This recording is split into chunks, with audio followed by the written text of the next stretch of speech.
예, 안녕하세요. 김영노입니다. 자, 오늘은 두 가지의 쟁점을 가지고 한 판례를 하나 보겠습니다. 첫 번째로 해고된 사람이 노조에 가입하는 것이 가능하냐, 요 관련된 내용이고요. 이건 여러분들이 이미 기본적인 내용을 알고 있을 겁니다. 해고된 분은 기업별 노조에는 원칙적으로 가입이 안 되죠. 만약에 이게 부당 노동행위다, 이걸 요래해서 부당 노동행위에 대한 구제 신청을 제기했을 경우에는 중앙노동위원회에 재심 판정이 있을 때까지는 근로자가 아닌 자를 봐서는 안 된다. 자, 이런 조항을 통해서 보호를 하고 있습니다. 단지 기업별 노조가 아니고 초기업별 노조, 산업별 노조라든지 직종별 노조 혹은 업종별 그런 노조인 경우에는 어차피 해고자라고 하더라도 구직 중인자, 일시 실업 중인자라고 하더라도 근로자가 되는 거죠. 노조에 가입하는 것이 가능합니다. 그 기본적인 그 내용을 하나 이해하시고요. 두 번째로 또 우리나라에 어떤 조항이 있는가 하면 노조 같은 결의를 했어요. 노조 같은 처분을 했습니다. 근데 노조의 결의나 처분이 노동조합이 만들어 놓은 자기들의 자치적인 규약에 위반되는 케이스가 나올 수가 있습니다. 그러면 노조의 결의나 처분이 규약에 위반됐다. 어떻게 할까요? 그때는 이해관계인의 신청이 있는 경우에 한해서 행정안청이 노동위원회 의결을 얻어가지고 이거 시정하세요. 명령을 내릴 수가 있습니다. 자, 어떤 노동조합의 결의나 처분이 규약 위반 시에는 이해관계인의 신청을 얻어서 이거 시정하세요. 명령을 내릴 수가 있거든요. 그러면 여기서 이해관계인이 누구를 얘기하는 거냐? 이 이해관계인 속에 과연 사용자도 포함될 수 있는 거냐? 자, 이게 다퉈진 하나의 사건입니다. 두 가지로 보시면 되겠습니다. 사실관계 통해서 한번 내용을 보겠습니다. 자, 철도 노조가 있었고요. 철도 노조의 규약을 보시게 되면 조직 대상이 나와 있습니다. 우리 노조에 누가 들어올 수 있다, 이게 나와 있는 거죠. 우리 노조에는 첫 번째로 철도공사에 근무하는 직원들도 조합은 될 수 있다, 이런 표현을 쓰고 있고요. 그 다음에 철도와 관련된 산업과 이에 관련되는 부대업체에 근무하는 직원도 우리 노조에 가입할 수 있다, 이런 규약을 가지고 있습니다. 딱 그냥 보기에도 어떤 논쟁인지 아시겠죠, 그죠? 과연 이 노동조합은 철도공사의 직원들만을 대상으로 하고 있는 기업별 노조로 봐야 될까요? 아니면 철도라고 하는 산업에서 종사하고 있는 이걸 산별 노조, 초기업별 노조로 이해를 해야 될까요? 이게 문제가 된 겁니다. 보니까 이 노조가 이제 지부장을 선출했거든요.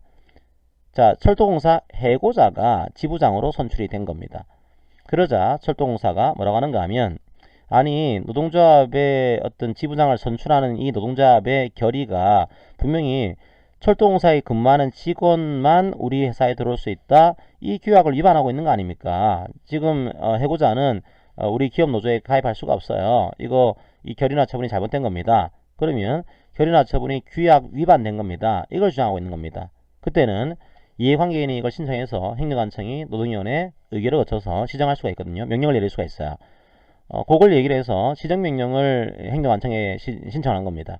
그랬더니 행정안청에서 노동위원회 의결을 얻어서 요거 시정하세요, 명령을 내린 그런 케이스입니다.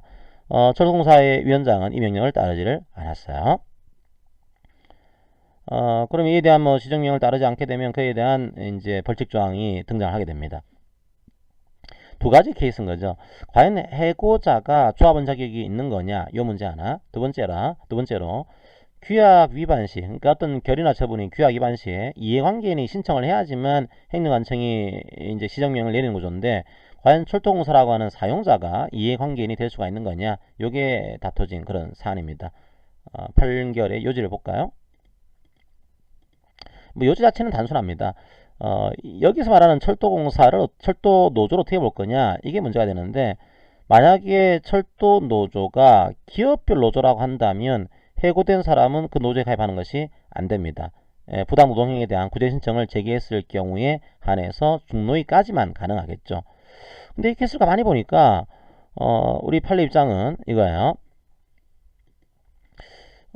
조합원의 범위라든지 규약을 보니까 철도노조가 기업노조에 해당하는 거냐, 단정하기 쉽지 않다는 거예요. 오히려 철도공사와 철도 관련된 산업 및 업체에 종사하는 자 모두를 대상으로 하고 있는 이걸 산업별 노조에 해당한다고 볼 여지가 큽니다. 그리고 원래 노동조합법은요, 노동상권을 보호할 필요성을 가지고 있는 거죠. 특별히 초기업별 노조인 경우에는 어차피 사용자하고의 계약관계, 사용자하고의 종속관계가 전제가 되어 있지 않습니다.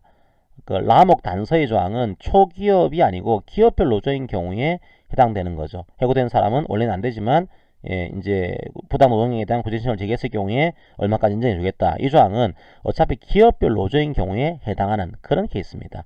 자, 이 케이스는 산별 노조로 볼 가능성이 크기 때문에 이건 규약 위반으로 보기 힘들다라고 해서 원심법원에 파기환송을 했습니다. 두 번째로 또 하나의 문제가 요거는 이제 원심 판결을 그냥 인용을 한 건데요.